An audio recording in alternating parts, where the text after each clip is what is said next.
Let's make a steak and broccoli hash recipe in under 30 minutes. You can find the recipe on the Breville Plus app. Let's get cracking.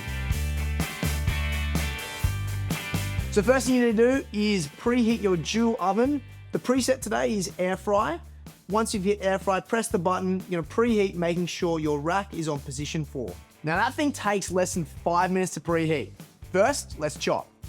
From your caddy, pick up the spindle and also the green S-blade. So just tighten the S-blade around the spindle and then pop it into the Paradice 9. Now just add your broccoli to the Paradice 9. I didn't say how. Kobe. You can do it any way you want. Then pop your lid on. That's what you're looking for. You want it to be coarse, not super fine. You want to have more contact with surface area in the heat, which makes more flavor. So just take your spindle and your S-blade out, and then just using a rubber spat, transfer this to a bowl. Broccoli is actually a great way to get digestion of your carbs that are gonna be coming out of your potatoes too. So it actually is a win. Flavor first, but it's a great one for health too. All right, let's move on to the potatoes. So you're gonna grab out your grater attachment. You have a coarse and a fine.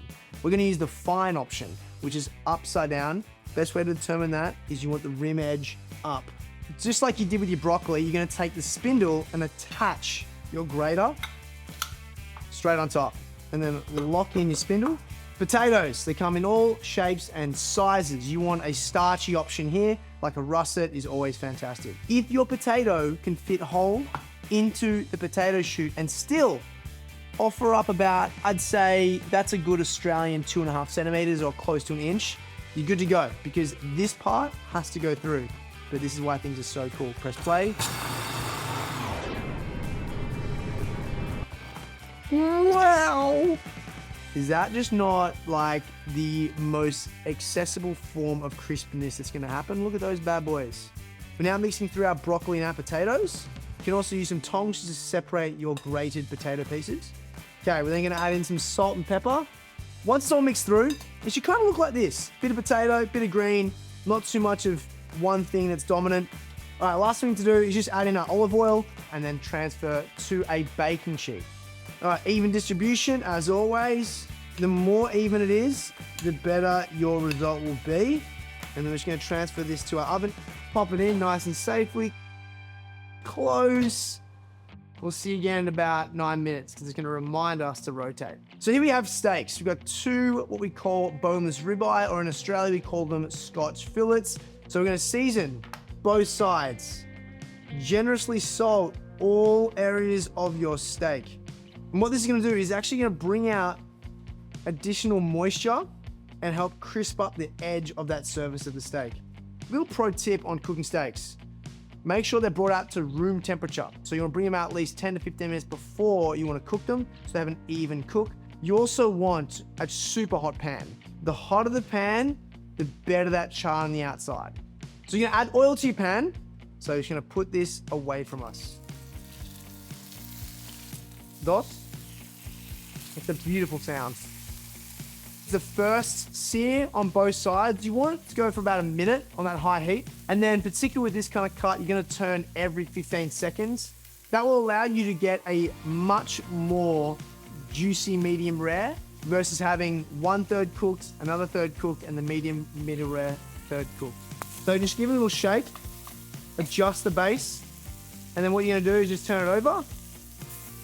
And this is what you're looking for. You want to get this golden edge on all surfaces. So it's been about a minute on the other side, and now we'll start that process of turning every 15. Went for about 3 to 4 minutes.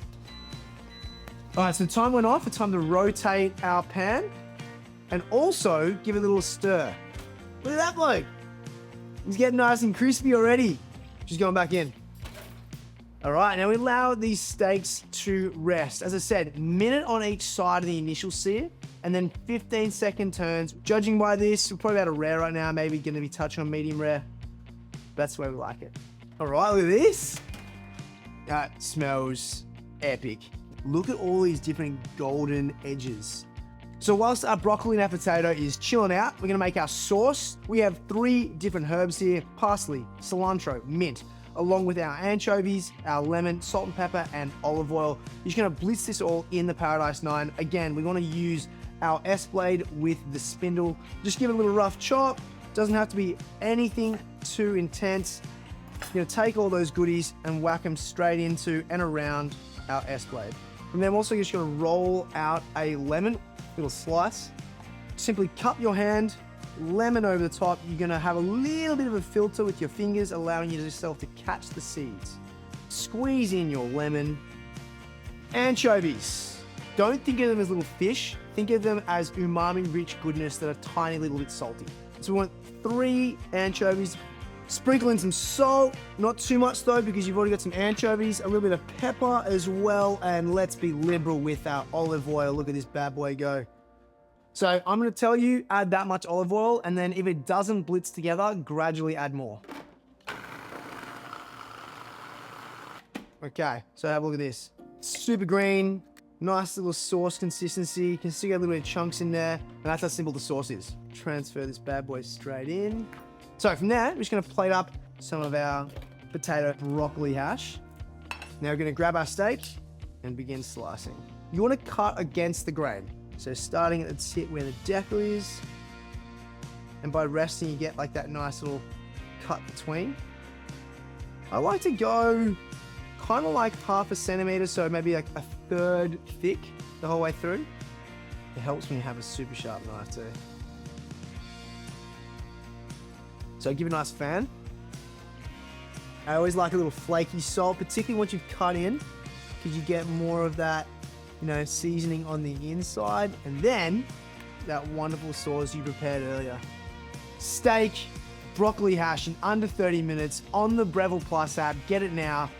And I'm not gonna say anything else, I don't want to taste it. So this is like a little cluster of love right there. All in. That'll be the best steak and potatoes and broccoli you'll ever have.